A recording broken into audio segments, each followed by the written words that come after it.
Be careful.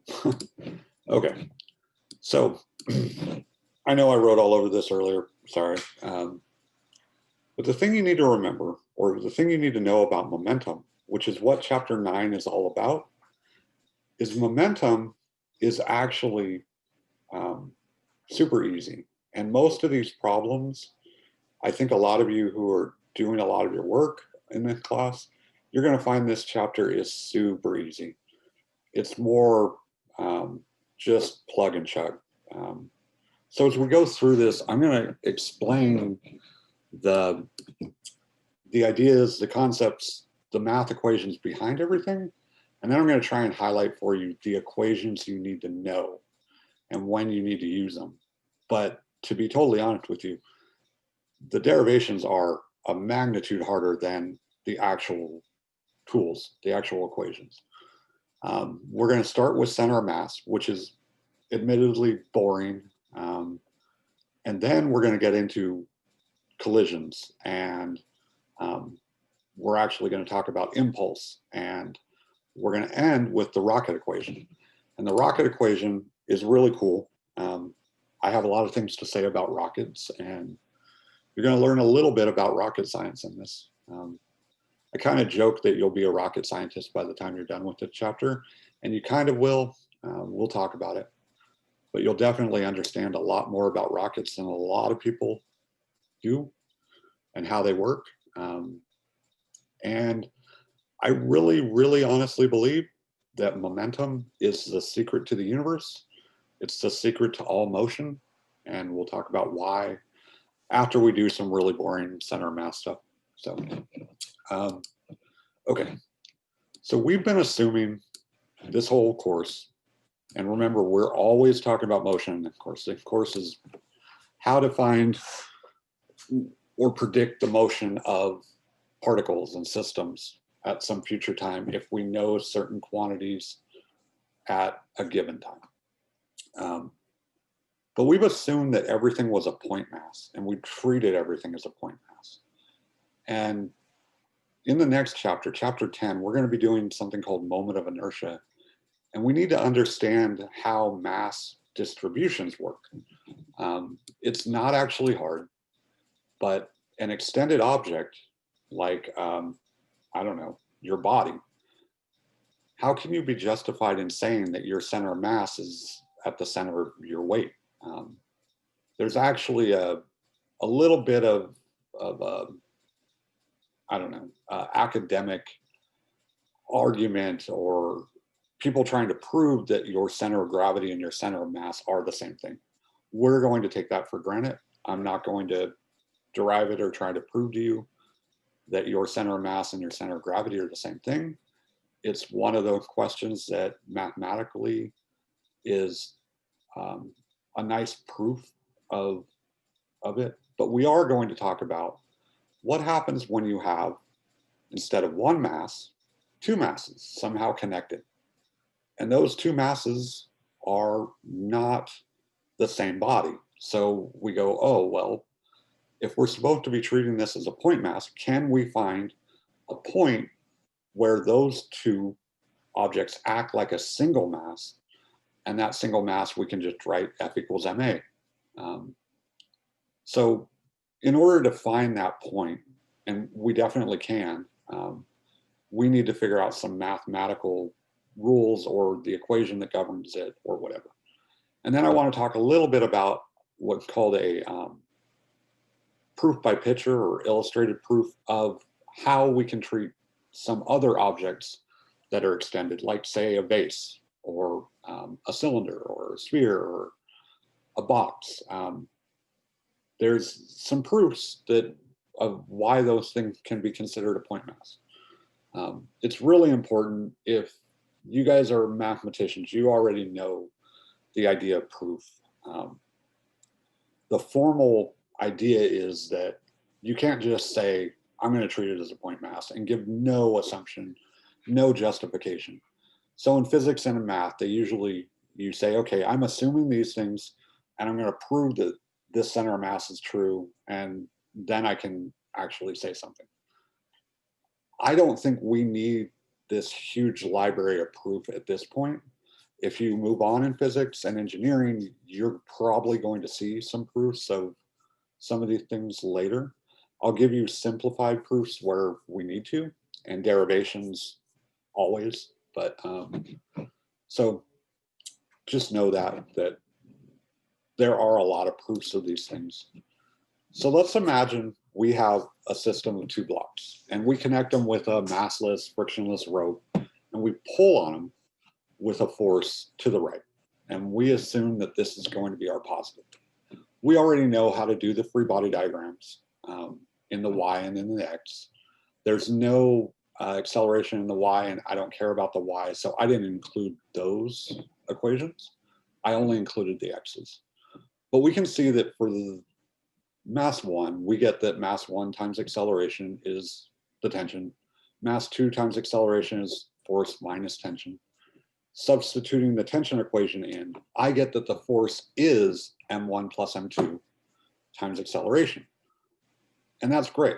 I can definitely just assume that F equals ma and that m is the 2 masses. But where is the center of mass? And that's a little bit of a problem, because you may need to know the exact coordinate that you're treating as a single object, as a point. And we're going to do it in 1 dimension, and I'm going to talk about 2 dimensions. You can extend this into as many dimensions as you want. It's actually quite simple. The center of mass of any system is the total mass, meaning the sum. This big M is the sum of all our masses times the distance from the origin.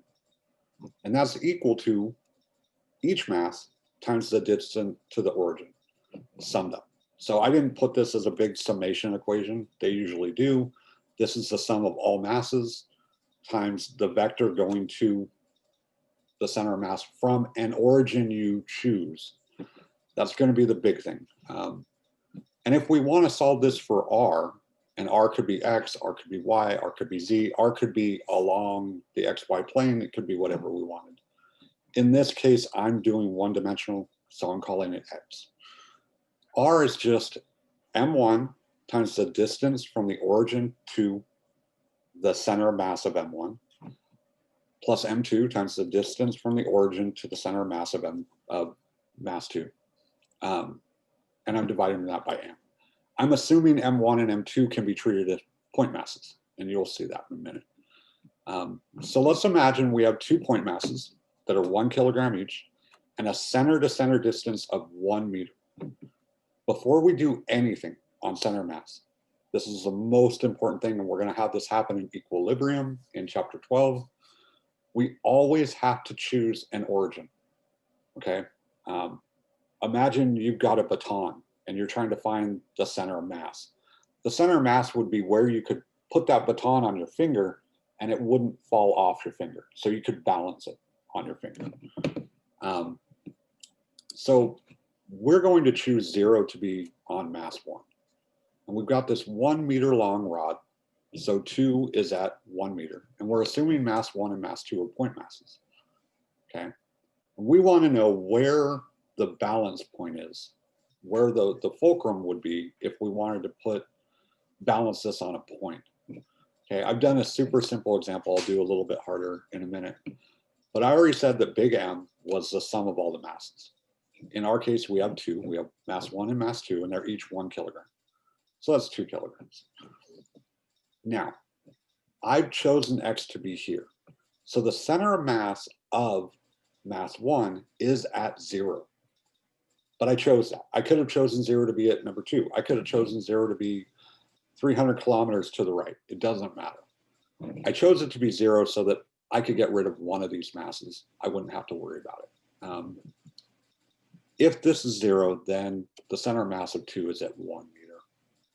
And from the equation, then the distance from this 0 to the center of mass of this rod with these 2 masses on it is R. So it's a vector that goes from 0 to the point where the center of mass is. I guess it's, yeah, kind of technically a vector. is more a displacement. So I have m1 times x1, where x1 is the distance from 0 to the center mass of 1, obviously 0. So I have 1 kilogram times 0. And then mass 2 is 1 kilogram, and the distance from 0 to mass 2 is 1 kilogram. And the combined sum of all the masses is 2 kilograms. So I get 1 times 0 is 0, and 1 times 1 is 1, divided by 2 is 1/2 meter. And you might be going, yeah, I know that, that's obvious. Well, it's obvious because we're human and we kind of play with things all the time. And we kind of have a general feel of when things are in equilibrium. So you could have probably told me, yeah, it's got to be at the center. But we proved mathematically that it's at the center. And this is a very simple example, but it is the way you do it. If you want to know if it's got 2 dimensions, you find y using the y values, you find x using the x values, and you're done. And we'll do that in a second. To prove that this works for any weird idea, I'm, instead of putting 0 at the end of, I now have 2 different masses. Mass 1 is 10 kilograms, mass 2 is still 1. My rod's now 3.5 meters or 1.5 meters long. And I want to know, if I put my origin at M1, where is my center mass? And I can see that it'd be 10 times 0, 1 times 3/2, over 11. It's 11 because mass 1 was 10, mass 2 was 1. I get it's at 3/22 from this origin. And this is important. Because I chose the origin to be here, my answer tells me that it's to the right in the positive x direction, 3/22 meters. So for fun, and I know it might not be totally fun, but to prove this to you, that how important the choice of a origin is, let's say I didn't choose it to be on mass 1. I chose it to be in the center of the rod. So if I do that, I know this rod's 3.5 meters long. Half of it is that way, half is that way. That's 3/4 of a meter. This direction, I have to be careful and call it negative. I put my origin here. This one's positive, this is negative. If I just forget and I say, oh, it's 3/4 of a meter that way, my numbers will come out wrong, okay? Or I mean, the center mass really is a vector. It has a direction from the origin. So when I do this, I get that mass 1 is -3/4, 10 times -3/4. Mass 2 is 1 kilogram times 3/4 in the positive direction over the magnitude or the sum of the masses, 11. And I get -27/44 meters. What does that mean? That means it's to the left of the origin by 27/44 of a meter. That better be the same exact position we got when we put it at 0, at mass 1. And if I take and I measure this to be 0, then what I have to do is I take 3/4 minus this, and I get, as you can see here, 33 minus 27/44, which gives me 3/22. It is 3/22 of a meter from the left mass. So it gives me the same thing. That's super, super important and convenient. It's convenient because it might be easier to always set the origin on a mass and get rid of it, take it out of the calculation.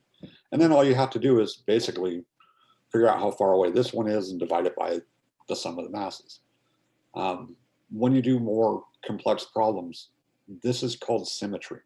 You find a place where you know that the calculation is much easier to do, and I'll show you that. So let's imagine we have an equilateral triangle. So we have 3 angles that are the same inside this. Each of those rods are 3 meters long. Each interior angle is 60. Each of the masses is 1 kilogram, let's say, to make it easy. But now we don't know where the center of mass of this thing is. And you might say, well, it's got to be right in the center. Well, where is right in the center? I don't know. Now, we have these same computing the distance to the center of mass for X and for Y.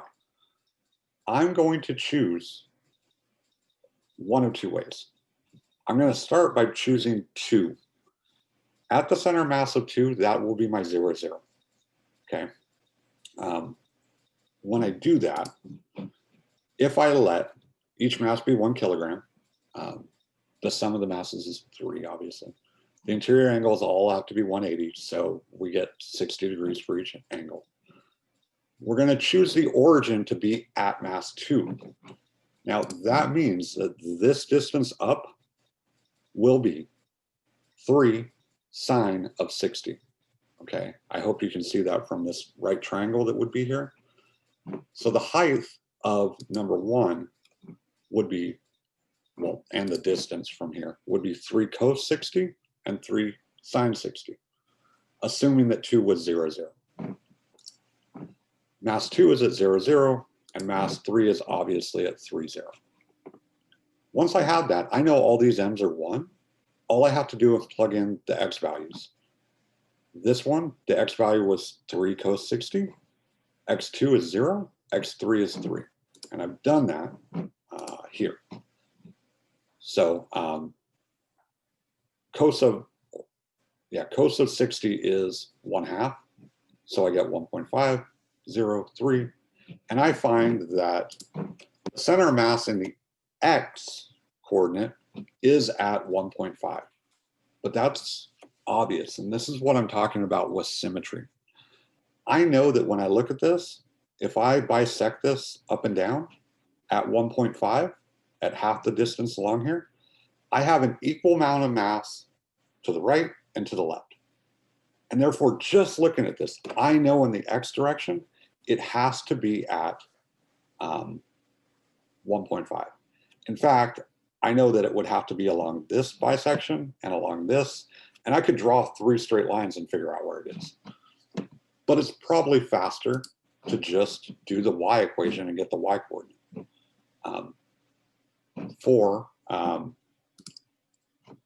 I don't know why I did that. Oh yeah, I do. So I kind of messed up here. This is actually number 1, and this is 2 and 3. But y1 is at 2.6. Y2 is at 0, Y3 is at 0 in the Y for these masses. And when I plug those in to that equation, I get 0.87. So my center of mass from the origin is located at the point 1.5, 0.87. And that's super useful. You could do squares. The thing that you have to remember is we could do a square with different masses at each corner of the squares, and so on and so forth, but it's always the same. The way you do these is you find their coordinates from an origin that you choose, and then you solve these 2 equations, or 3 equations if you want to do z. Now, I could also choose 0, 0 to be at the center of this line. And now this is super fast, because I already know if this is 0, 0, right? Then the x coordinate is 0 for him. This one's at 1.5 or negative 1.5, and this one's at 1.5, and the x coordinate is 0. I know that it's along that center line, this center line right here, by symmetry. And then that just leaves the easy y equation. Since these are both at y is equal to 0, they go away. And the center one is at 3 sine of 60, which is 2.6. I just get 2.6 over 3. Super fast, easy, fun to do. Not fun to do, actually, because you could have 1,000. You could have 1,000,000 masses. You could think of any extended object, like this coffee cup I have. I could think of these as a bunch of independent masses that I want to figure out where the center of mass of my coffee cup is. And I would just have to add them all up, add up all these products, which gets very tedious.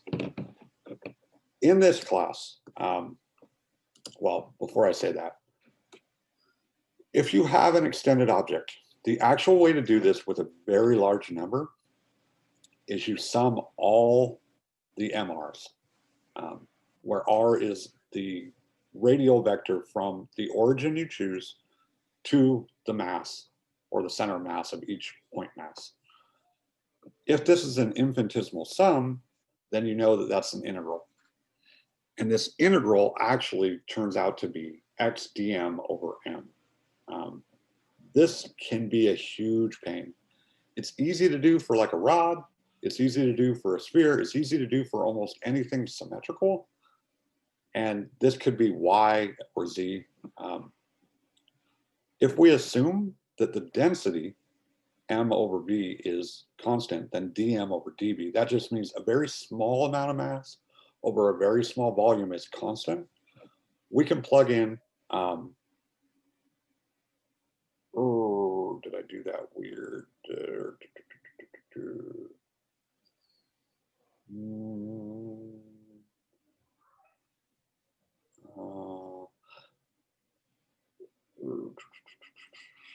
This should be dm, sorry. This should be, look at this for a minute. I knew I did that too fast.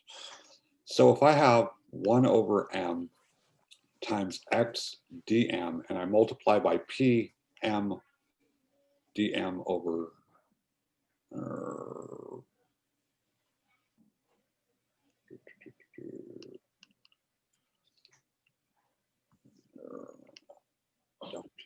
no, stop.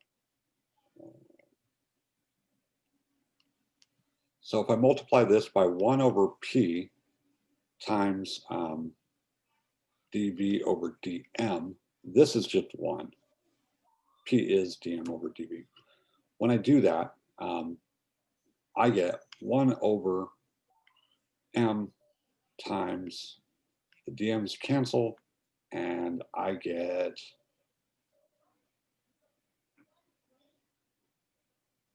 y.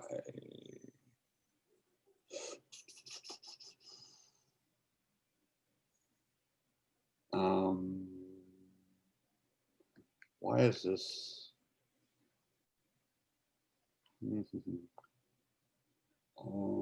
Oh, because I'm dumb. I'm just being dumb. I'm sorry, you guys. I'm having a banner day here. They didn't do what I thought they just did. Let me redo that.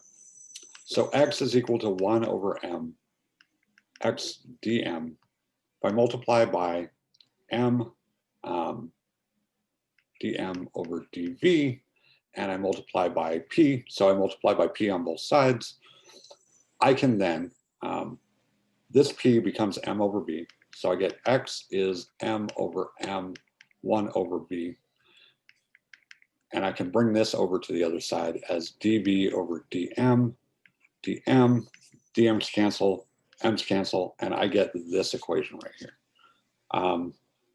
I should have written p and p on both sides. Okay, so this is the actual way that you, in general, end up doing the volume integrals to figure out where the center mass is. If you can't tell already, that's a huge pain. If you haven't done volume integrals in calculus yet, you should have. Solids of rotations, they are a bit tricky. They get easier if you have the ability to use either polar or cylindrical or spherical equations, because there's some kind of angular symmetry. Now, we're going to do a quick proof of why we can always count a sphere as having a center of mass at the center. Imagine this is just a disk, right? And you're going to assume at the point 0, 0 at its center, this thing has its center of mass. If that's the origin we choose, if we point pick 2 points that are equally as far from that origin in any direction, they're going to cancel. So for every point here, there's a point here that's going to cancel and make the center mass be right in the center. If you project that out to a full 3-dimensional object, every sphere has a center mass at the center. Every disk has a center mass at its center, okay? That's pretty easy to see. That's symmetry. That's full 3-dimensional symmetry. A cylinder, on the other hand, we might have to go, well, I know that half the mass, halfway up, will be half the mass. So it's got symmetry in the Z, where Z is going to equal half of its height, right? Assuming this has constant density. And then you know, because it's like a disk, that it will be in the center. So if we choose the origin in the center, it will have X and Y will equal 0, 0, and Z will be at 1/2. Symmetry allows us to do this without having to do the integrals, which is super nice. A cube, same thing. You know that it's got to be at the center of the cube, because in every direction, opposite masses are canceling each other out, assuming constant density. A box is a little bit harder, only because you have to assume that it's at the center here, but also at the center here, and just make sure you pick the centers. But I hope you can see that center mass is usually quite easy to find for a constant density object. But here, if we have some density that is a function of volume, we'd have to put it in, and it can get crazy hard. We're not going to do crazy hard. We're going to assume usually either problems that look like this, where we have a certain number of masses in 1 dimension, and you might need to figure out where it is. Or if we had something 2-dimensional, we would need to find Rx and Ry. But in general, even that isn't going to be necessary, because we'll have symmetry. This problem really boils down to just finding the Y, because you should be able to look at it and go, yeah, I know what the X is. That being said, you're going to probably have a center mass problem or 2 on homework, but we're going to use this exact same equation in a different way to find moments of inertia. And in that, I care about. Center mass is more of an accounting thing, and it's usually busy work, to be honest with you. I think you can all plug numbers into this equation. The important thing is that you choose a proper origin to make your job easy, and then you don't mess up on the really what's simple arithmetic, to be honest with you guys. There is one final theorem, and this one is super important. It might be the most important thing about center of mass. If we have a center of mass, or if we have a composite object, let's say you have 3 rings stacked on top of each other. The center of mass of those 3 rings as a total composite object is equal to the sum of their center of masses divided by their mass. I want to show you really quickly a kind of cool problem that will illustrate this really, really well. If you go into Wiley, and we're going to go to chapter 9. I always find these kind of hard. It'll eventually get there. Okay, so I want you to see this problem right here.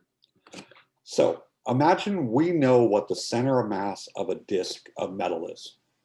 And then we cut out of that metal a smaller disk. We cut out this smaller disk, and now we want to know where the new center of mass is. Well, the center mass of this disk with the cutout plus this disk is equal to the original center mass. We know what that is. That one was 0, 0. This one's over at half the radius, okay, and whatever this mass is. So we can quite easily figure out, they're calling this P and this S, but we can figure out from the center mass of this minus the center mass of this will give us the center mass of the plate. It's actually very, very helpful sometimes, very useful. Particularly, imagine you had two balls and like a weird object in between them, all connected on a massless rod. And you didn't know where the center of mass of that weird object was, right? But you knew where the center of mass of all three of them were. You could remove the outer two masses because you know what their center mass is, or I mean, just subtract it off from the total center mass, and you could find the center mass of your weird object. It ends up being quite useful. I only mention it here because the same property happens with moments of inertia. If you're wondering why I keep bringing up moment of inertia. So next time we're going to talk about rotating objects, and things that rotate, we have to figure out something called a moment of inertia instead of a mass. It's probably the hardest thing we're going to do. So we'll come back to this when we're talking about moment of inertia again. But you use the same idea that the total moment of inertia is the sum of the individual moments of inertia. And this sample problem right here is super helpful for understanding that. It's one of the best little examples in your book, I think, to be honest. All right, yay. We're done with the hard part, the boring part. Now we get to move on to good stuff. All right, so I keep mentioning that I lied to you guys, or we lied to you guys. We said that Newton's law, Newton's second law, told us that the sum of the forces that are external to the system is equal to the mass of the system times the net external acceleration. And then we told you that acceleration was the time derivative of the velocity. Well, you can see that if mass is constant, we could put mass inside that derivative. So the net external forces should equal the time derivative of a quantity called mv. If that quantity were somehow constant, everything would be kind of awesome. Doesn't have to be constant, but that quantity is known as momentum, mv.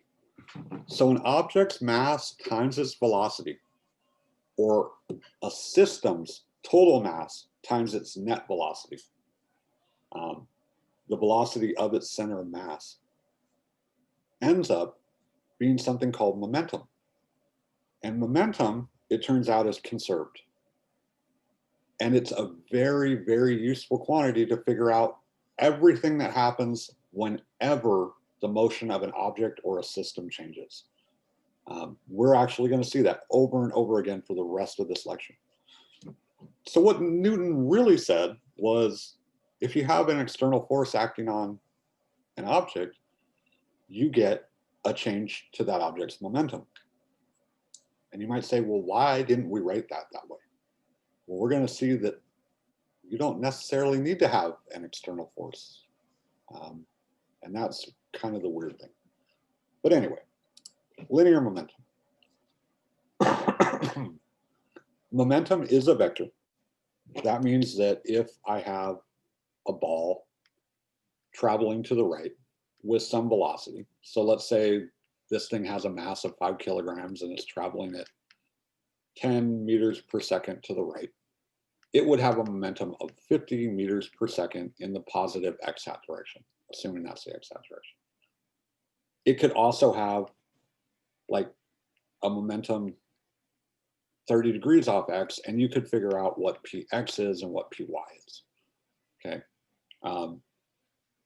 The components of the momentum along x, y, and z can all be handled independently.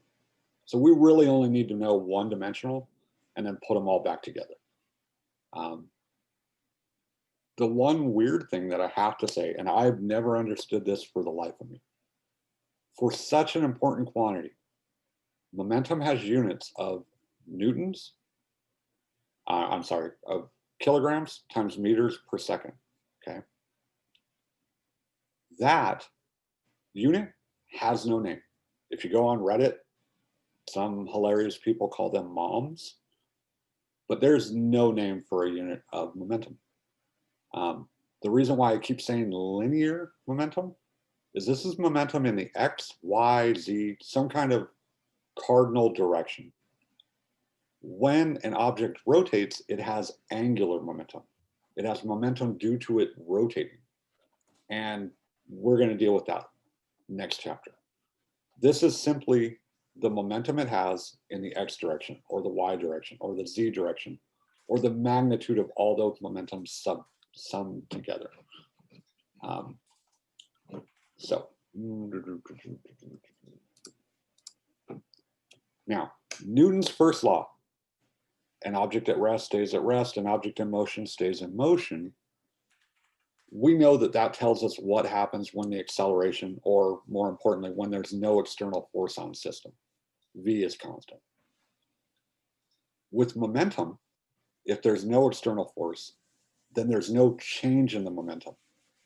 And for a single particle, that just means mv final minus mv initial is equal to 0, or its velocity doesn't change.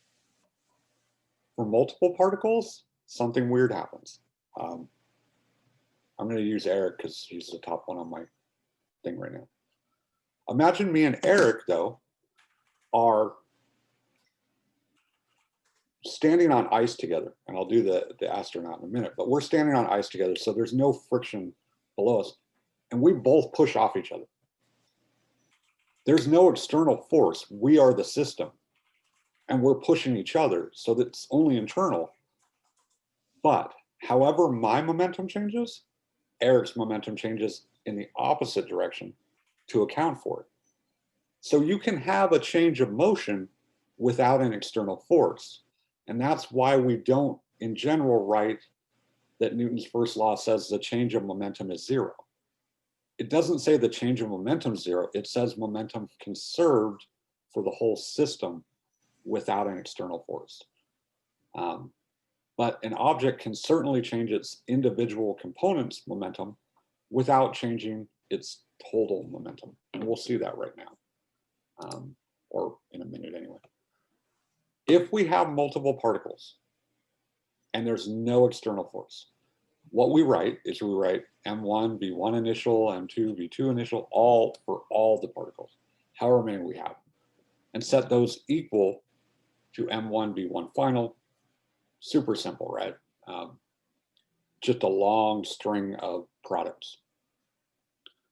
Now, imagine an astronaut, and this is kind of the example that everyone uses, every textbook uses. Astronaut in space, he's floated away from the space station and he has no way to get back, but he has a wrench in his hand. He throws the wrench opposite of the direction of the space station. So initially they're both at rest. Therefore, their initial momentum, the mass of the astronaut times the velocity of the astronaut is 0. The mass of the tool, the wrench, and the velocity of the tool is initially 0. But once he throws it, the final momentums of the tool and of the astronaut have to equal 0. That means that his momentum and the tool's momentum are equal, opposite, okay? So once that happens, we can solve this equation to find the velocity of the astronaut if he throws the tool away at a constant 8 meters per second. I'm assuming that the astronaut has a mass of 75 kilograms and the tool is only 2. So when he does that, I put that in. I forgot the negative. Oh, no, I didn't. That's a really good point that I meant to make too. All of this chapter, the number one thing that you're going to make mistakes on, not getting your negative signs right, forgetting your negative signs. When he throws the wrench is going in the negative direction because I chose it that way. And he's going in the positive direction. I could have switched these. The wrench could have been in the positive, he could have been in the negative. But I have to make sure that the velocity of the tool is negative 8 meters per second. Or positive 8, yeah, whatever. So once I do this, I get negative 2 times negative 8 over 75. The negative cancel, and I get that the astronaut has a momentum of 0.21 meters per second in the positive direction. You can check this, that 75 times 0.21 plus 2 times negative 8, so negative 16 is equal to 0.21 times 75.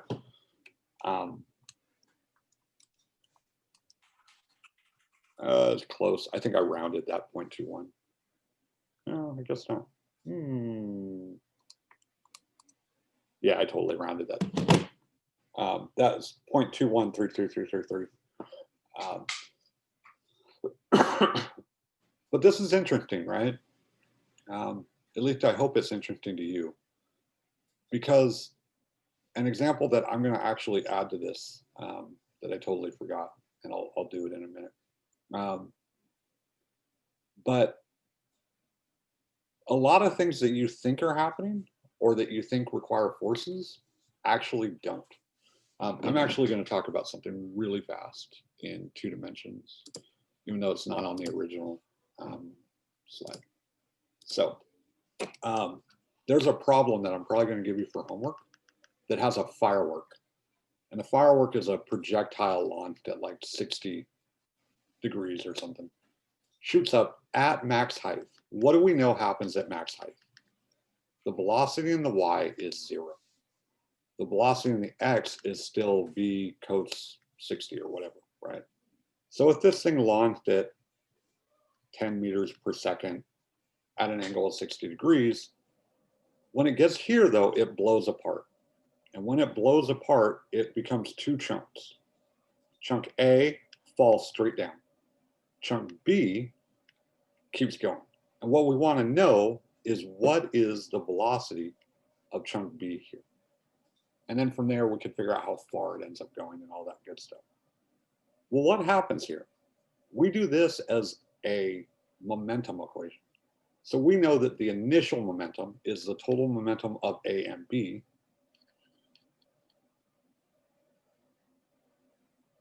And they were at Vx at the top of the height, right when they blow apart. After, their momentum has to be the same in X and Y. They initially have no momentum in the Y, right? Therefore, this has to equal MA V XA plus MB VXB, and we know it does. But this has to equal MAVX, BYA plus MB YB, okay? And now what we know is that this thing initially had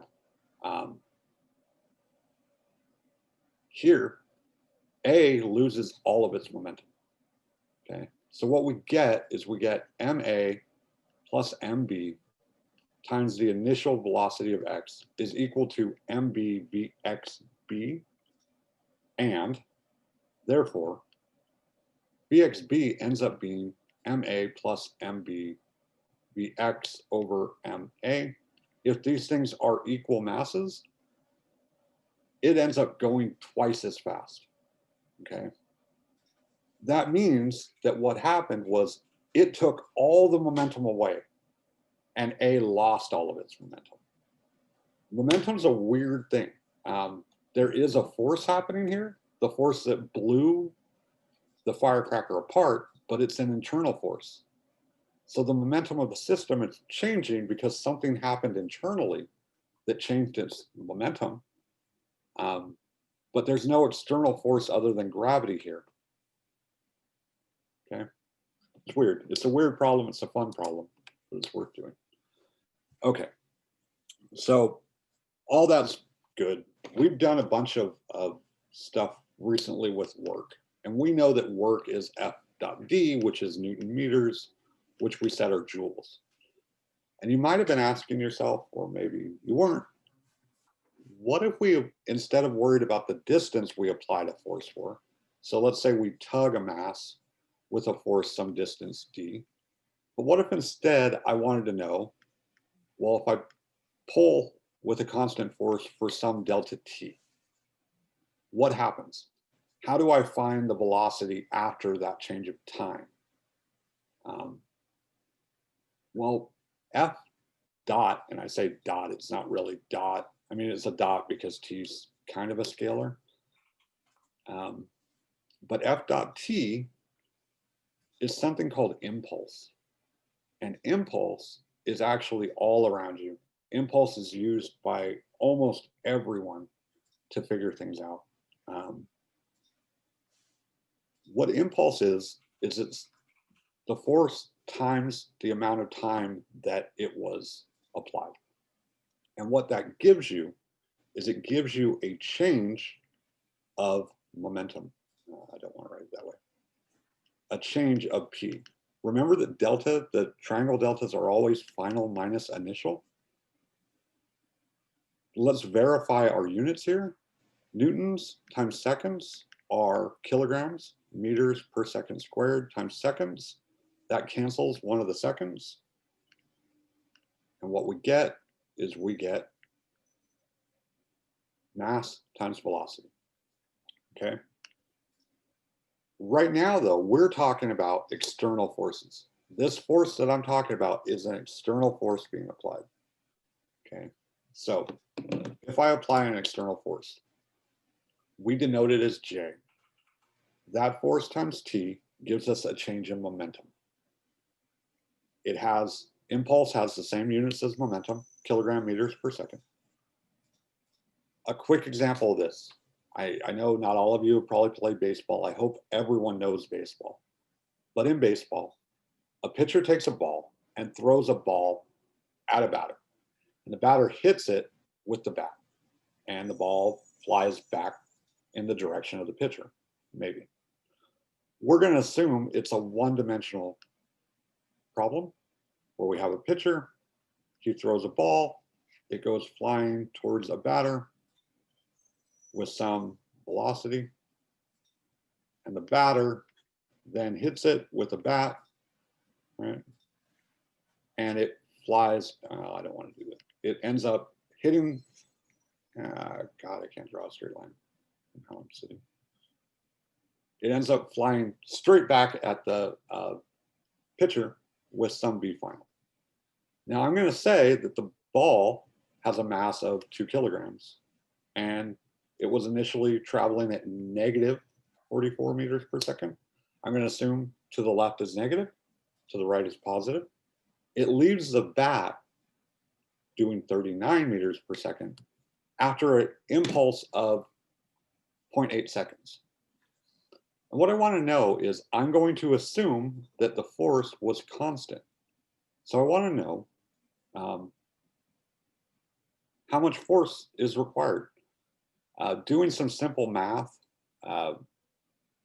going from meters per second to miles per hour is about 2.1. So that's about a 90 mile per hour fastball, maybe a little more, being hit back towards the pitcher at about 80 miles per hour, which is pretty good. All we have to do is use this impulse equation to find the force. So this is our first, I would say, going back to these two being important, but this is our first real important equation. When you have an external force being applied for some time or an impulse, this is the equation that you need. This equation right here. And you can forget about the delta P there. You need to understand that what's happening is a force applied for a certain amount of time changes the momentum of a system. It has to be an external force. So in our particular example, we write MB final minus MB initial, making sure that our signs are correct. V initial was going negative, so I have a negative 44. Make sure you cancel your signs right. And I find that it had an average force of 207.5 newtons. Now you might ask, well, can I figure out what the real force was? And yeah, you can. You can integrate this. We're going to assume it's average forces. We'll talk about that in a minute. So it's the average force that the batter had to apply to get it to travel at 39 meters per second in the opposite direction. The reason why it's so large is he had to basically absorb all this momentum, this 88 kilogram meters per second, and give it an additional 78 kilogram meters per second over, all divided by 0.8, obviously. But he had to give it that much of a momentum change. He had to stop its momentum and give it more momentum in the opposite direction. So it's going to be a big number. Now, a few things about this. And if you know baseball, this is totally useful. If you don't, sorry. But when a player bunts, what they do is they just hold the bat kind of steady and let the ball bounce off it. So I'm actually going to do this one first. If you've ever played sports like golf or baseball, a lot of times your coaches will tell you to follow through. And what they're trying to get you to do is maintain contact with the ball and the bat or the golf club or whatever you have. The longer you can maintain contact with that force, the more impulse you give it, the more you change its momentum. So if this batter works to extend his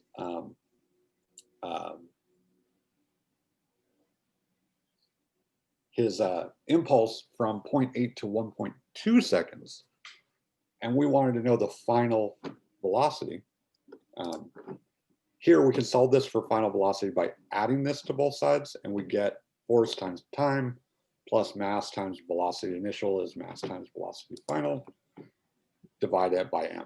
That's what I've done here. When I do that, keep in mind your signs are still the same. Don't mess up your signs. But I see that he's actually given it more. When it was only 0.8, he was only able to get it moving at 39 meters per second. By extending it by 0.4 more seconds, he gets it up to 80.5 meters per second. Multiply that by 2.1 and you get like 170 miles per hour. Totally unrealistic. But I mean, maybe if you could extend it that long, it would do that.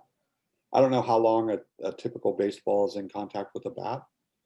I'm just using random numbers kind of that I thought made sense. In the opposite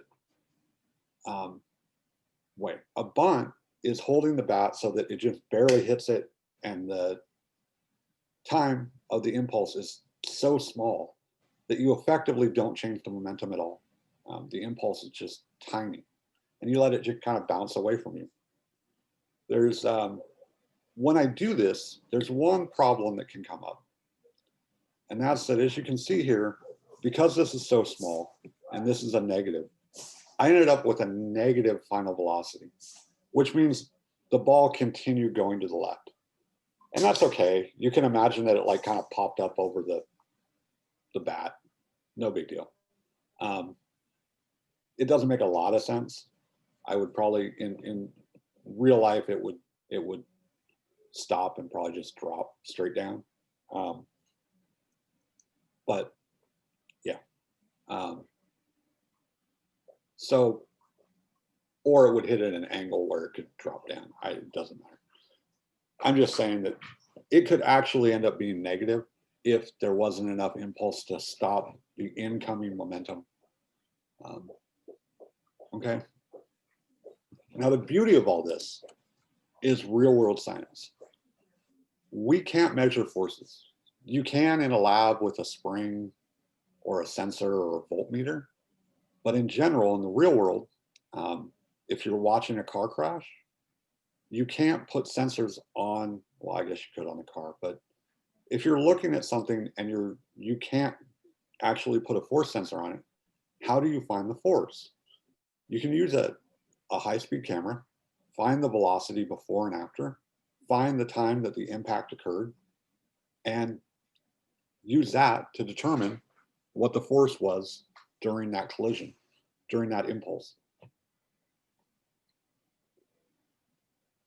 It is a bit of a black box because we don't know all the forces. We just know the average force that was acting. Even a bat and a ball, there's frictional forces. There might be some weird air resistance that's affecting something. There could be just all sorts of weird stuff. The composition of the ball having some weird stress or spring to it, I don't know. So it's a black box, and it just tells us the average force. But it is something that we as humans can measure to find things out. And as I said, if you want to do this for a force that's time dependent, this is what you get. It's not very hard, and you can do it. We're going to assume that forces are constant, and therefore this just becomes F average and can be pulled out, and then we just get T final minus T initial. All right, so now let's do something with impulse that I feel very strongly about. I want all of you to know this. It's really, really, really super important in real life, outside of college, outside of physics. Assume you're in your car, you and your car together weigh 1,600 kilograms, and you're traveling at 60 meters per second, which is like 130 miles an hour. And you collide with a highway barrier because you're driving like a crazy person. And your car comes to a dead stop in 0.7 seconds. We can find the average force on your car pretty easy. Your final speed is 0. So your final momentum is 0.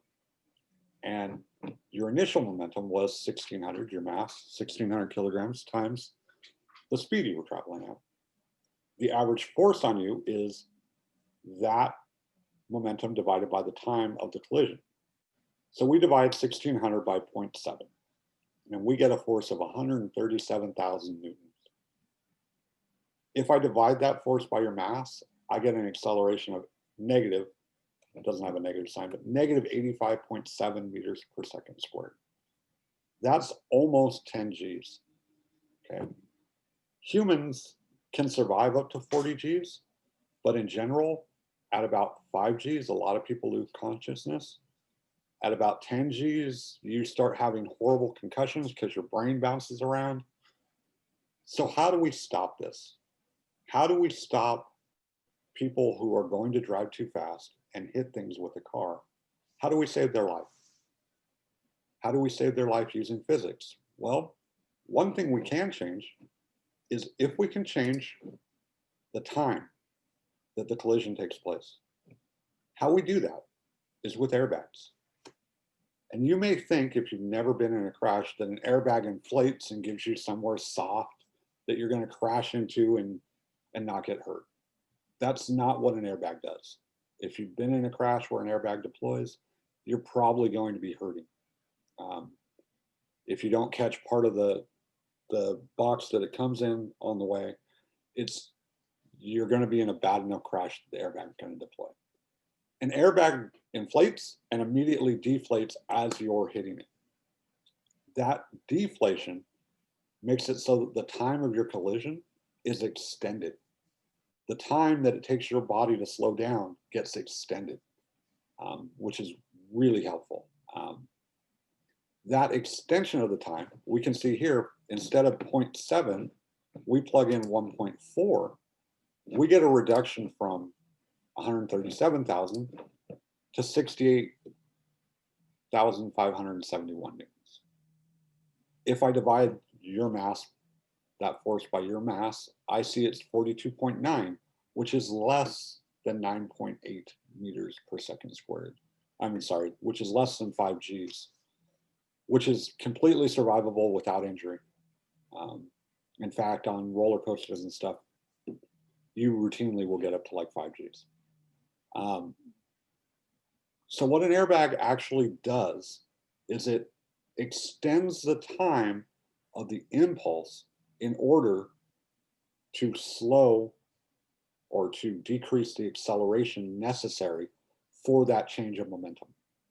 That's really important. It saves lives. Um, One other thing is a total side note. If you don't know, airbags are filled with like dust. And if you ever see one happen, like let's say next to you, a lady in a car hits a car behind her, the airbag goes off, or hits a car in front of her. And all of a sudden the car's full of white smoke. And you run over there and you throw open the door and you yank her out thinking that the car is on fire. And the car is not on fire and she got a back injury. It's the dust from inside the airbag as it deflates. So just keep that in mind. If you're in highway accidents, they're trying to help people. Um, you never want to move someone unless you're absolutely sure that they're going to die if you don't. And airbags fill cars with smoke. Now, there is another way that cars save your life that has to do with momentum. I used to drive a 69 Valiant. I love that car. It was stainless steel. It was built like a refrigerator, an old refrigerator. If that thing hit a brick wall, it would have hurt the brick wall and hardly hurt the car. That thing was just solid. But if you look at like a Formula One race car or even modern cars, I drive a Honda Accord now. My car, if I hit anything, is going to shatter like a Lego car. Pieces are going to fly off everywhere. But we want that. And why do we want that? We want that because as those pieces fly away, they take momentum with them. So you're basically reducing the mass involved in the impulse to slow down. So if you get into an accident and you look at your car and your car is totally destroyed and you're telling your parents, oh my God, I can't believe it. I didn't even hit that hard. Be happy. Be happy that your car broke into a million pieces because it probably saved you some injury by carrying away momentum. It's pretty cool to understand how this stuff works. And it's very simple. It's a very, very simple equation. Force times change of time is the change in momentum. We can do things afterwards, like find the kinetic energy by mv squared over 2, all that good stuff. But, you know, that's the main piece of this is this equation right here. Impulse is change of momentum. And that's all you need to know about impulse. Impulse, change of momentum. Now, we're going to do, if you've done physics before, anywhere, you've probably done these types of problems because they're easy and they're fun. But anytime we have collisions, we classify 2 different types of collisions. We classify elastic collisions, which we always think of billiard balls, but imagine ball 1 is going to the right, ball 2 is stationary, they hit, right? And ball 1 heads away and ball 2 heads away. That's elastic. They hit each other, they bounce off, and they go in the opposite directions. Momentum, always conserved. Kinetic energy is conserved when they bounce. In the real world, no. They're always going to lose some energy when they collide. But we're going to assume in a perfectly elastic collision, they bounce off each other and the kinetic energy is conserved.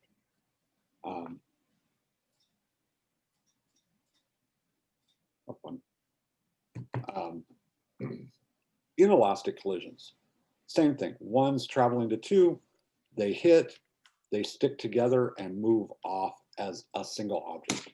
So we're talking about perfectly elastic and perfectly inelastic.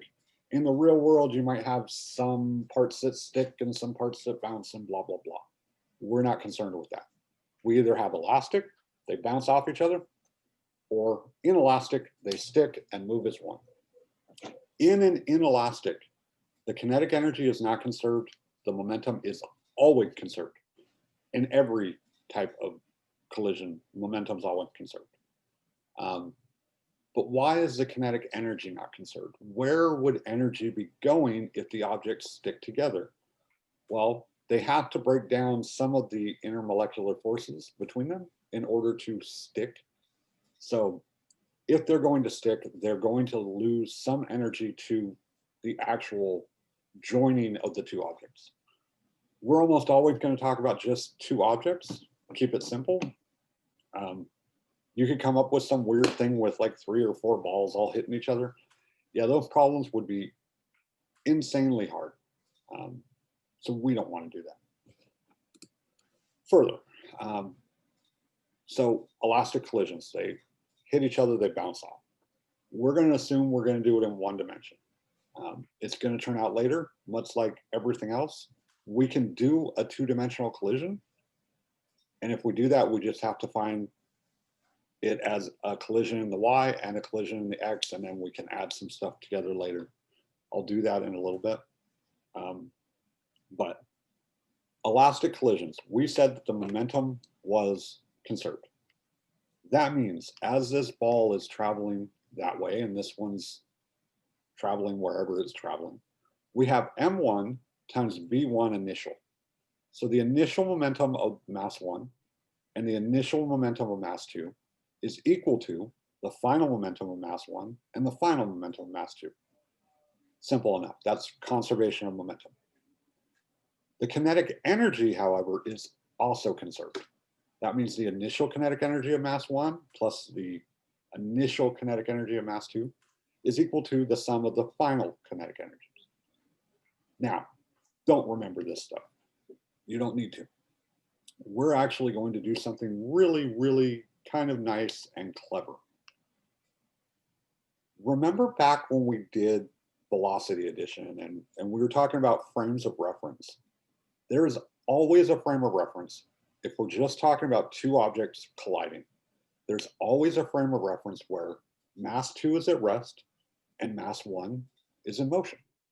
And so we're going to assume in these, I mean, you certainly could plug in these and plug in those. But if you have two unknowns and you're trying to, plug numbers in, it sucks. Solving those two equations simultaneously is a huge pain. So we're going to assume that we're in a frame of reference where object 2 is always at rest. And if that's true, then that means that this is gone and this is gone. And with that gone, these equations are easier to substitute into each other and solve for V1 final and V2 final. When you do that, and I will let you do that on your own, it's a page of algebra that sucks, or at least a half a page of algebra that sucks. When you do that, you get these two equations that you do need to know. This is elastic. They stick together. You're generally given their masses and their initial velocity of mass 1. From there, you just plug stuff in and find V1 final and V2 final.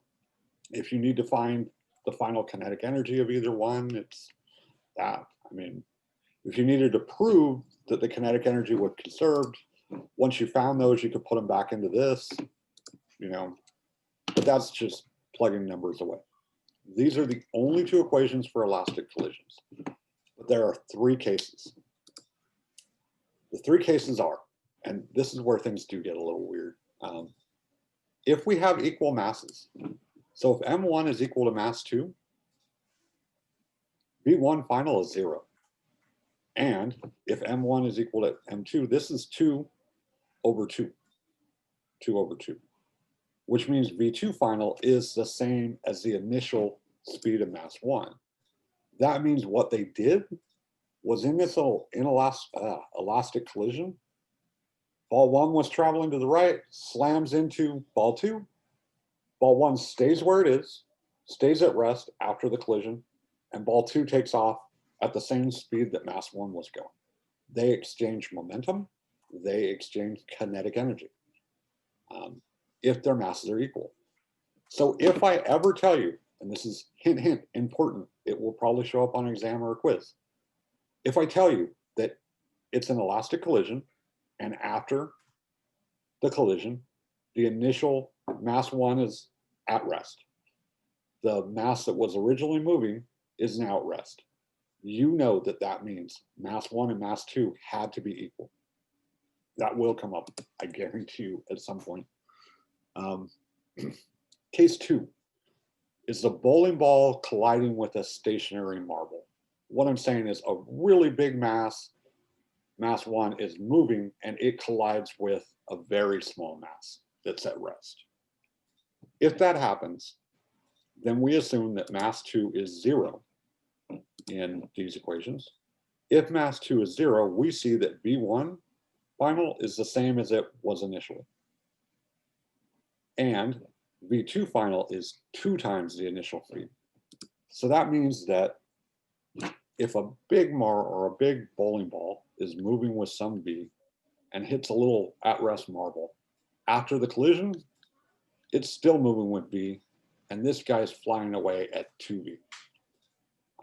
Essentially, if it's so big that it basically makes M2 negligible. So it's like 500 kilograms and M2 is 2 grams or something. You know. The last case is the opposite of that. A little tiny marble collides with a big stationary ball. Okay. When that happens, we assume that M1 is basically 0. If I take that out of here, I get that V2 final is 0. And V1 final, if M2 is 0, right? I'm sorry, M1 is 0, then I get negative V1 initial. So that means after this collision, essentially what happens is the little marble ends up heading in the opposite direction, and the big bowling ball doesn't go anywhere. Okay. At that point, once you find your V finals for mass 1 and mass 2, you can solve for the kinetic energy. You need to remember, though, that the change of kinetic energy is 0. So if I gave you 4 masses that collide in a series of elastic collisions, and then I said, okay, well, tell me what the change of the kinetic energy of the total was. Instead of wasting 20 minutes doing a bunch of algebra, you can say, I know the change of kinetic energy is 0 for an elastic collision. It conserves energy. It conserves momentum. The opposite case is inelastic, and that's where things stick. So in an inelastic, and this is by far more common, we have mass 1 striking mass 2. Sorry, I wanted this to be V1 initial. V2 initial is 0.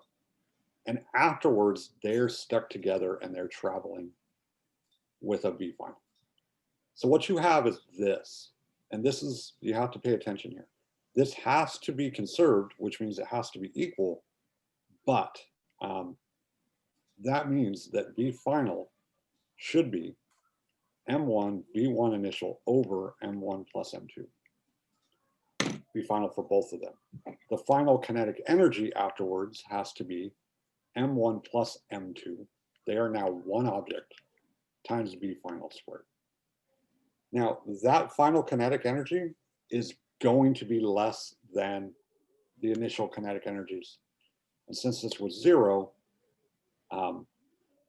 this has to be less than this. If you do delta KE, which is what this actually is right here, final minus initial, you're going to get a negative number in any inelastic collision. That negative energy is the amount of energy lost to the collision. It's lost as heat, it's lost as sound, it's lost in intermolecular bonds. Okay. So I'm going to do one of these, but I'm going to do it as a 2-dimensional collision. So imagine we have one ball is traveling at 30 degrees to the x-axis at 30 meters per second. And it collides with this other ball that's traveling at 35 meters per second at basically 15, but 165 degrees off the x-axis. They come together, they collide, and I want to know, they stick. I want to know what direction they're traveling after the collision and how fast they're going. So these you should know right away how to find the X and Y components. Because it's not along X, or it's not, at least they're not parallel to each other, you need to break this up into components, find the momentum in X and in Y. So our first step is always to find the velocities. Velocity of X for 1 is, this is 30 degrees, so it's 30 meters per second cos of 30. That gives you 26. 30 meters per second sine of 30 gives you the Y, and that was 15. 165, so 35 cos of 165 is actually negative 33. It's the component along X in the negative direction, but Y is still positive. Once we do that, we can do a separate equation for each X and Y. This is the initial momentum of mass 1, initial momentum of mass 2, the final momentum after they stuck together. Same for the Y. And I just plugged in values. I found that X actually ended up being negative 6 meters per second, meaning this one had more momentum in the X than this guy. So after they collide, they're heading to the left. And in the Y direction, they were both positive. So the final momentum in the Y is positive. Once you have the final velocities, you can plug those in to get the magnitude and take the angle and all that good stuff. If you take the angle, you're going to get the negative angle since it's tan, flip it 180 degrees. And I see that after the collision, they're now traveling at 116.5 degrees at a magnitude of 13.44 meters per second. This guy was traveling at 165. This guy was traveling at 30. They hit, and now they're doing something like that at like 116. And it slowed dramatically when they hit together. Collision problems are often called pool problems or billiards problems because they're like, if you've ever played pool or billiards, you basically do them all in the same way. You imagine that they're balls that are striking and either sticking or striking and bouncing off, just like pool balls do. A lot of times though, what we will end up doing is assuming things are inelastic collisions and getting the change of momentum in order to find the velocity after a type of collision. All right. Again, I could also do the change of kinetic energy. So the initial in the X I found was this. I was crazy. I'm sorry. You know what? This is wrong. What I should have done, and I'll fix it right now. This is wrong. That was just the X.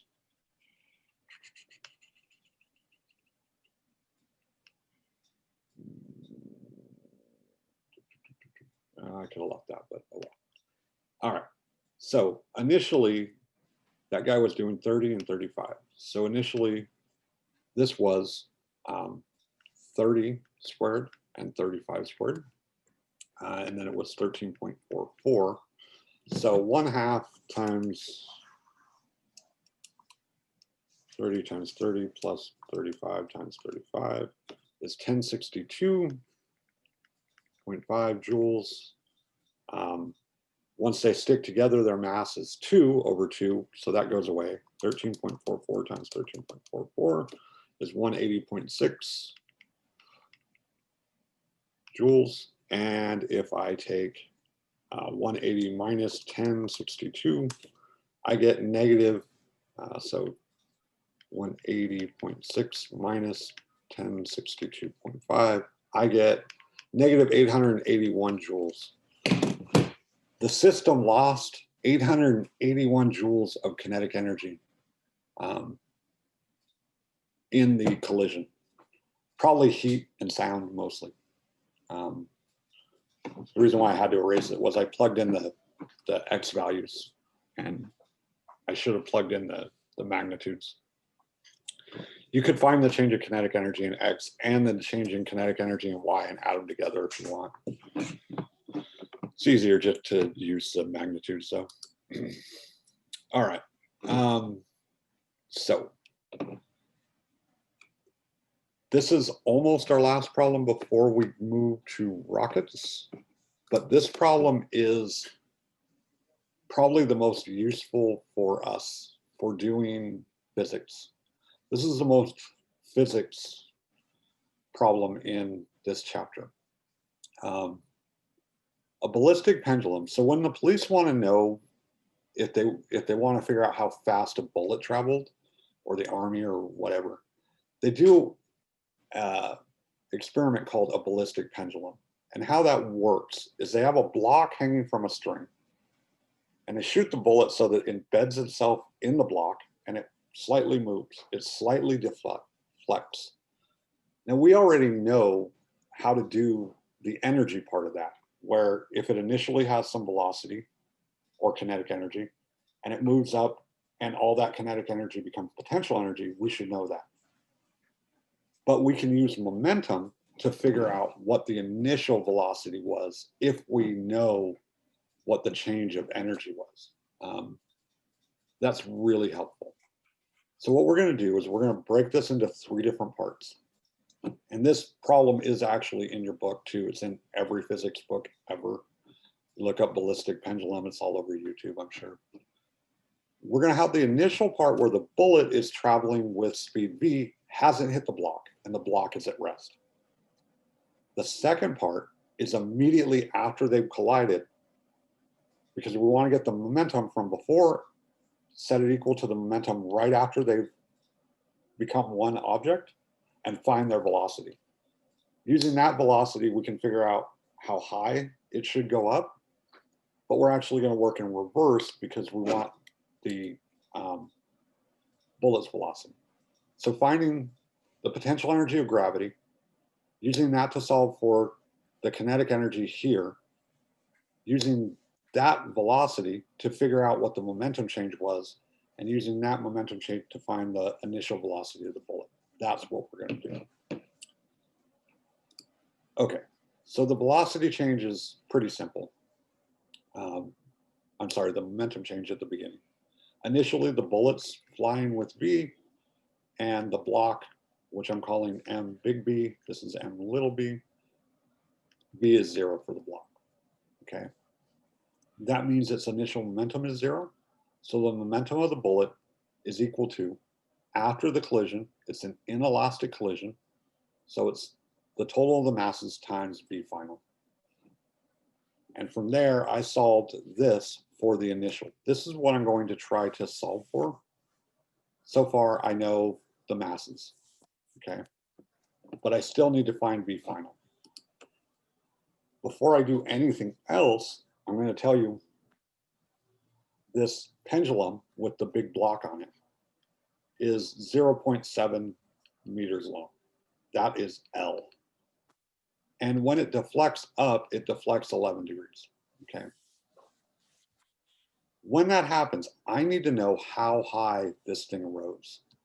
If it was initially at L, and now this is L cos theta, then L minus L cos theta gives me H, as it shows here. So the potential energy down here is 0. When it gets up to here, the potential energy is going to be mgh final. But H final is L minus L cos theta, okay? And I've already solved it here with 11 and 0.7. I get 0.013 meters. Okay, so the final solution is that the initial energy right after they hit is equal to mv squared over 2. But m is the mass of the bullet plus the block because they're both together. So at E is equal to 0, H is 0, and V final I need to find. But that's that energy.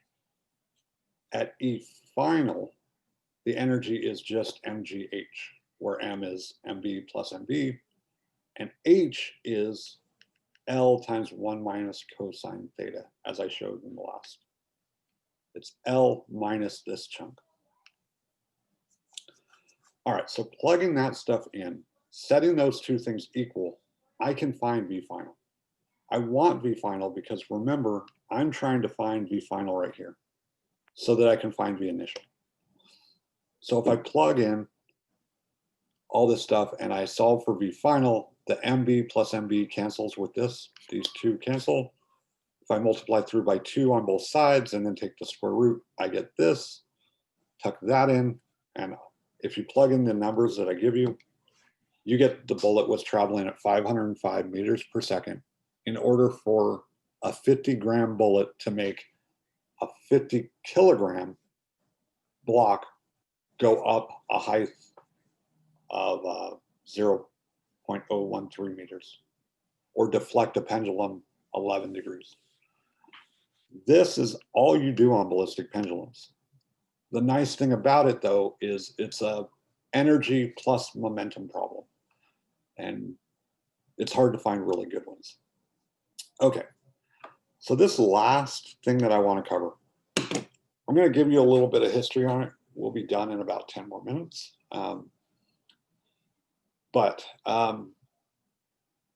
You aren't going to, well, no, I don't want to say that. I was going to say you aren't going to end up with it, but you may end up with some rocket stuff on something later on. So I don't want to say that. I want you to learn it.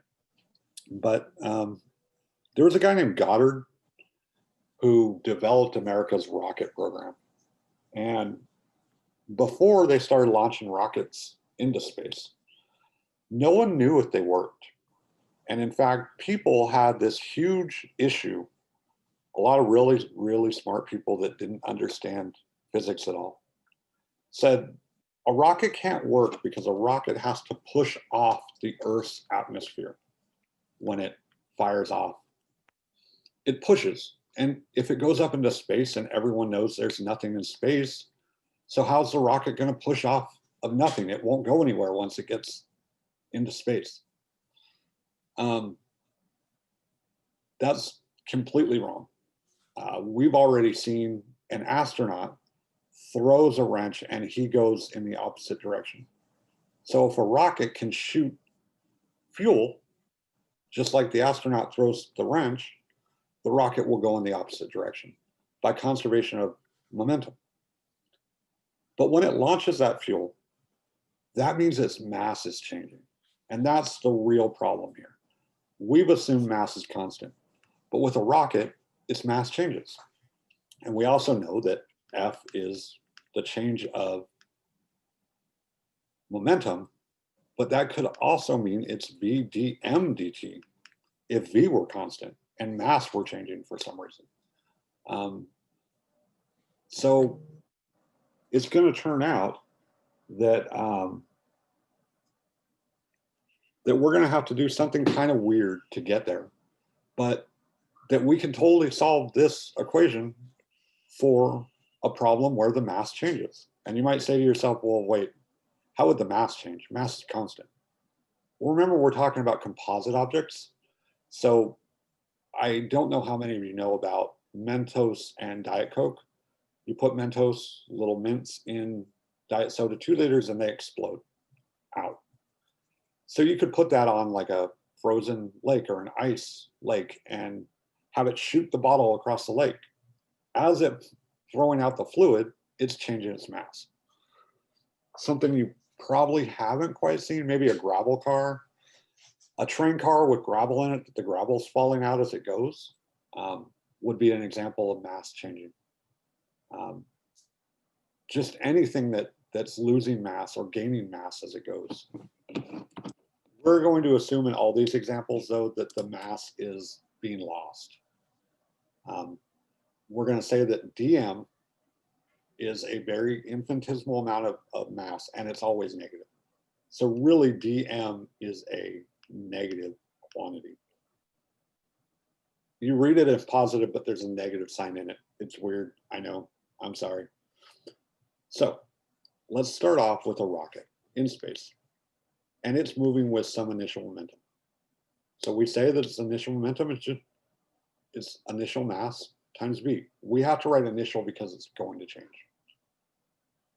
After it has acquired a little bit of velocity, some of the gas is moving away, okay? So now it's moving. It has dm added to it, but remember this is negative. So it's actually lost mass. And it's now moving at v plus some small amount of velocity. This stuff is our dm.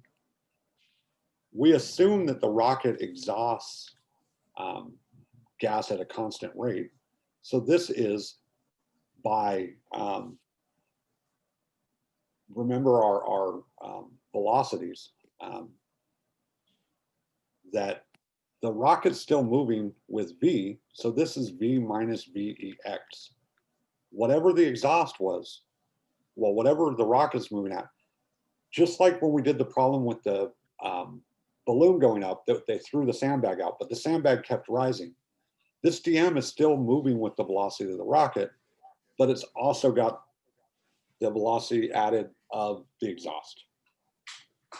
So these two things make up our MV, our final momentum. Our final momentum is m naught, the initial mass, plus the little change of mass, times v plus dv, minus, because it's going in the opposite direction, dm times v minus vex, okay? Once I have those, that's the rocket equation right there. All you had to do was set the conservation of momentum. No external forces, everything's internal. When we set these things equal, something kind of weird happens. As I do these products, I get obviously m naught v, m naught dv, dmv, dmdv, dmv, dmvex. But these two things cancel, and these two things cancel, and then I'm left with three terms: m naught dv, vex dm, and this term. And this is something that some of the math people might hate. It's a common physics trick. If you have an infinitesimal times an infinitesimal, you just say it's zero. Something really small times something really small goes away, and we're left with this equation right here. Or better yet, this equation right here. Now let's look at that. The initial mass times the change in velocity is equal to the negative, because it's going in the opposite direction, dm times the exhaust velocity. That's what changing momentum. The momentum that's leaving the rocket is dm times vex, and that's adding positive momentum to the rocket of mass times dv, initial mass. Now, having that, we're not done. I can add dt to both sides. This is a. We're assuming that this negative sign plus dm dt is something called r. R is the mass loss rate. It's the amount of kilograms per second that the rocket's losing. So I now have ma, which is obviously a force, is equal to a mass loss rate times vex. This is thrust. So the thrust of a rocket is the exhaust velocity times the mass loss rate. Do the units work? Kilograms over seconds times meters per second. Yes, that's newtons. What's your thrust? All right, all that's well and good. Now, I can also go back to this equation here and solve it for dv. If I do that, I then integrate and I get this equation. So let's look at this for a minute. dv, if I just integrate both sides, this is a constant. the integral of 1 over x is ln of x. So this integral becomes ln of m final over m initial, but because there's a negative, it flips, and I get this, okay? Also, if I multiply the rate times time, I get the mass at some time, okay? Because the rate's in kilograms per second, if I multiply that by seconds, I get the mass at some time. we're going to do an example of all this stuff. But this equation tells you what the final velocity is for some change in the mass. So we have this equation, that's the thrust. We have this equation, which gives you the change in momentum. And we have this equation, which gives us the velocity. And putting those all together, we have m dv dt is minus vex. Sorry, I don't want the dt on here. dm, and I have that v final minus v initial is equal to vex ln m naught over m final.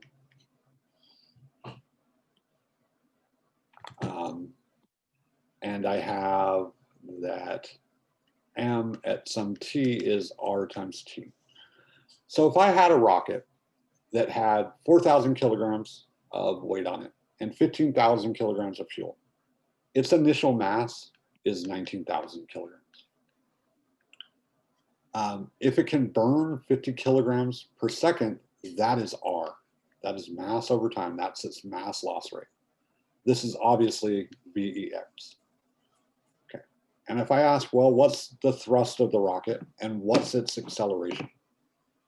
Well, I already know that the thrust is m naught a, which is equal to R VEX. Okay. How I know that is if I go back here, I divide this by dt and this by dt. Negative dm dt is r, dv dt is a, m naught a, all that good stuff. So the thrust is m naught a, which is r times vex, which is 11,500 newtons. If I divide the thrust by the initial mass of 19,000, I get the acceleration. All right. If I wanted to find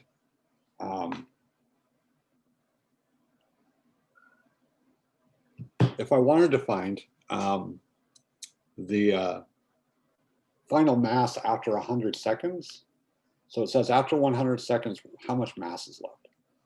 All I'd have to do is multiply. Well, the final mass will be the initial mass minus the rate times time. So I get 19,000 times, or minus 50 times 100.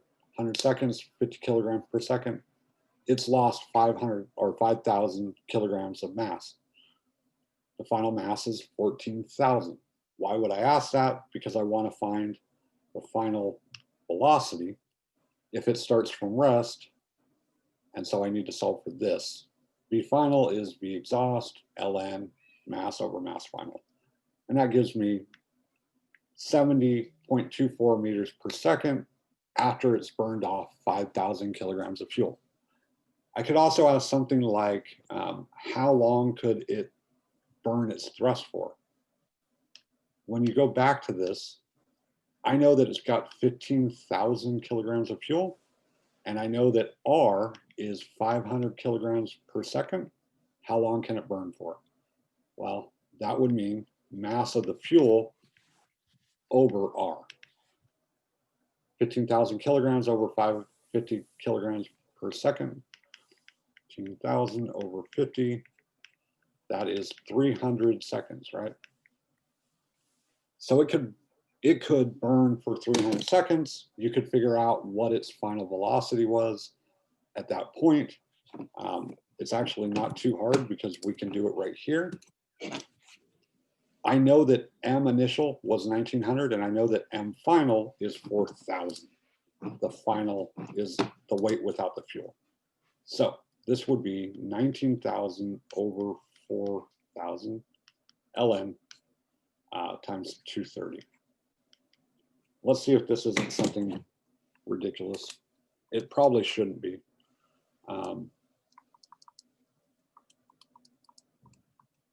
It's 360 meters per second, a little bit faster than the speed of sound, not super fast. Probably not even close to what a real rocket's thrust is. But that being said, one thing that you should note here, and if you've ever watched real rockets launch, if you've ever wondered why there's so much fuel, it's because the final velocity depends on the ratio between the initial mass and the final mass. So the more fuel you can put on there, or the less final weight you have at the end, the faster that thing's going to go. And you have to get going pretty fast to escape Earth. I think we saw that last time with you saw that with your test, actually. On your test, to get up where the space station is, it took quite a lot of velocity, right? So anyway, 2,800 meters per second or whatever it was. So anyway, that's momentum. What I want you to know is I want you to know these equations that I squared here, kind of how to plug and chug through a rocket. It won't be any harder than this or the problems in the text. Make sure that you understand what is an elastic collision. That is when two objects bounce off, momentum is conserved, kinetic energy is conserved. What is an inelastic collision? They hit, they stick, momentum is still conserved, but kinetic energy is always lost to heat, sound, intermolecular forces. Know how to do a ballistic pendulum, it'll probably come up, or we'll do a lab or something on it. And then know impulse. Force times time is change in momentum. And of course, for all of this, know how to find the change in kinetic energy, know when it's zero. And that's really it though. I know I've talked for nearly 2 hours at this point, but this stuff seems hard, but it's really not. I mean, you could basically make a single note card with these 5, 6 equations and you'd be good, okay? So I'll give you some questions on this stuff. And then next time we're going to talk a lot about angular stuff and start talking about torque. Unfortunately, chapter 11 and chapter 12 are where people really struggle. And it's because all of a sudden we're not talking about X, Y, Z anymore. We're talking about things that go around. And there's lots of little pieces that go into torque. But torque is easy. I think it's just so different from what we've been doing because we're going to be doing cross products and stuff that it throws people. So please, please, please do me a favor. And even if you just watched this and wrote your equation down from this and tried to do your homework, great. But read chapter 10, read chapter 11. Make sure you know those 2 chapters pretty well. Those 2 are the hard ones that you really do need to go to Wiley and read next week, okay? You'll have homework on this, but it won't be due for 2 weeks. And we'll talk about chapter 10 and all that good stuff. So get your labs done if you haven't got them done. I don't think they're too hard. Should be done. I think it's due tonight, right? And work on that chapter 7 homework. And chapter 8 homework. All right, everybody. Thank you. Have a good day. Have a good weekend. Have a great weekend, actually.